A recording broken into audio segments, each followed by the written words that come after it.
A local mother is helping area families cope with the same unspeakable grief she has felt. They are families of murder victims whose killers are still out there. 9 on Your Side's reporter Amy Wattis sat down with her tonight to find out how she's working to get these murder mysteries solved. Amy? Julie, Hope Dudley unveiled this poster at an event in Avondale today to families who've lost someone to murder. And on this poster are just a few of the unsolved homicides here in Cincinnati. And tonight, Dudley is working to make sure these faces, including her sons, are not forgotten.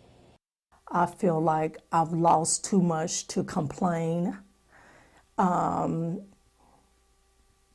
Things I used to think were important are no longer important.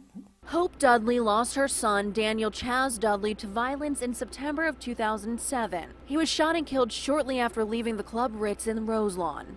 When it happened to my son, nobody called me. Nobody said anything.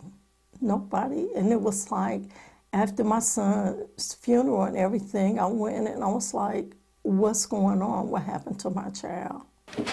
So Dudley, who's the founder of You Can Speak For Me Bookmarker Inc., had this big poster made for an event today honoring her son. She unveiled it to other families who have lost their loved ones to let them know there's still hope. And their families is looking for justice and answers. And I always said the homicide department can only do with what we give them. Dudley had 3,300 smaller versions of this poster printed, 3,300 for her son, who would have been 33 tomorrow.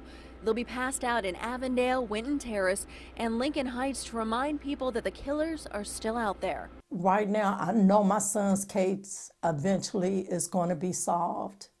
I tell people I am not a detective. What my goal is to put information out on unsolved homicide and to encourage the next mother that comes up behind me to let them know that they are really working on your son's case.